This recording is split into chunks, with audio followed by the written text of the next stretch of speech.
La voisine d'à côté. Blandine est ma voisine, elle habite à côté.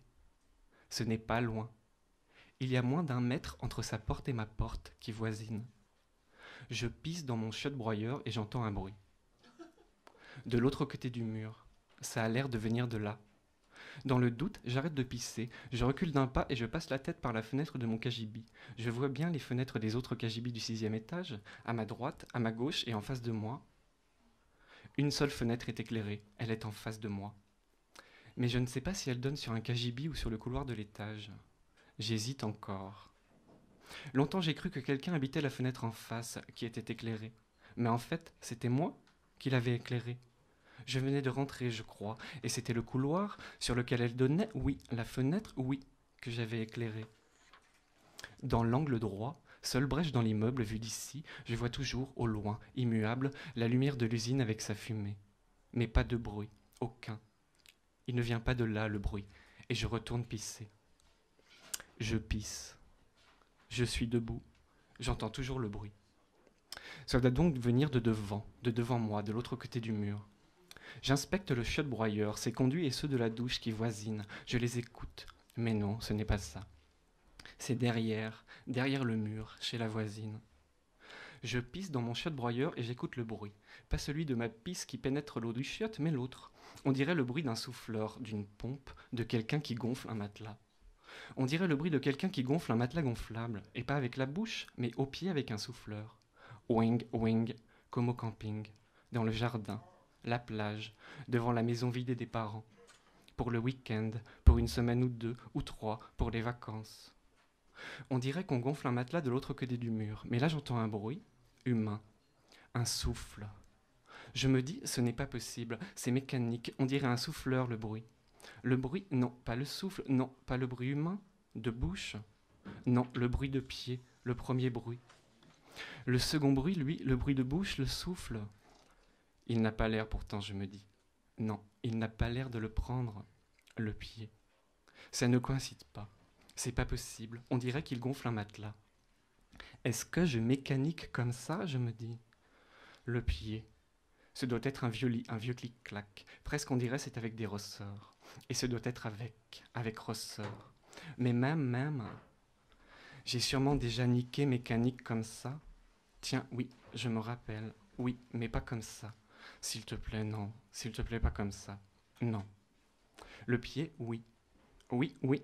Second bruit par-dessus le bruit. Le bruit de bouche, de souffle humain. Oh, un souffle ou deux. Je l'ai entendu au travers du mur. Oh, une seconde ou deux. Léger. Si léger. Court, si court. J'ai fini de pisser. Je cale mon oreille contre le mur. Que dalle. Quelques bruits de ressort. J'appuie sur le bouton. Je tire la chasse d'eau de mon chiotte-broyeur. Si léger. Oh, si court. Second bruit par-dessus le bruit. Le chiotte. La première fois que j'ai tiré la chasse d'eau de mon chiotte-broyeur, j'ai été un peu étonné, en me retournant, de voir une reproduction à l'échelle 1/1000 du jet d'eau de Genève surgir inopinément, quoique pleine d'entrain, par l'orifice d'évacuation de l'évier qui fait face aux chiottes. Depuis, j'en profite pour me rincer l'œil. Le plafonnier. Mon plafonnier est bancal. Il penche dangereusement. On en voit les fils d'alimentation, un gros rouge et 3 petits sales. Peut-être était-il noir au départ. C'est à cause des coups de tête dans la lampe. Dans une studette bas de plafond, perchée au sommet de ma mezzanine, la pratique de la levrette est un sport à risque. C'est du ski de bosse pour les crânes. Et je ne parle même pas des autres disciplines acrobatiques pour lesquelles, si tant est que je possède les compétences nécessaires à leur pratique convenable, dans les règles de l'art, en dessous de 3,50 m de hauteur de plafond, on ne me délivrera jamais de permis. Je persiste pourtant à préférer le moelleux de mon matelas à la douceur du carrelage pour m'adonner à mes exercices.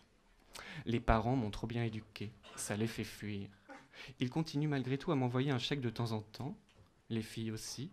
Au lieu de prendre congé, j'aurais dû accepter la proposition de cette vieille madame, propriétaire d'un lit de 12 hectares dont elle m'offrait 230 mètres carrés en échange de quelques services. J'aurais alors pu casser la croûte à loisir dans des draps de soie, langoustine et pétillant à gogo en sus. Mais là, que faire ? J'étais mieux loti comme putain dans cette maison close de Sydney où on m'avait gratifié du titre de roi de la gigue. Buvant une pina colada sans alcool, je regrette mes fiches de paix australiennes. Mais le cocktail factice a sur moi l'effet escompté d'un bon placebo et je reprends un peu de courage réel. Avec de la glace pilée de main ferme. Je m'automate, et ce, sous tous les angles. Cette hémorroïde en forme de clitoris m'intrigue un peu, je dirais même me fait sourire. Elle-même n'y est pas insensible, mes poils de cul se dressent sur ma peau bronzée, et lorsque j'en ôte mes mains de mon cul, qui les ouvrait grandes, mes fesses, alors elles claquent, mes fesses, musclées, fermement, rudement, l'une contre l'autre, clac. Je reprends du poil de la bête. Bouillis vivent dans leur spa, les kangourous n'ont qu'à bien se tenir. La gigue est de retour, et le roi reprend du service. Le chiotte. Oh, pardon, pardon. Je n'ai pas fait exprès. C'est un réflexe. Pardon. Il est tard. Il est trop tôt.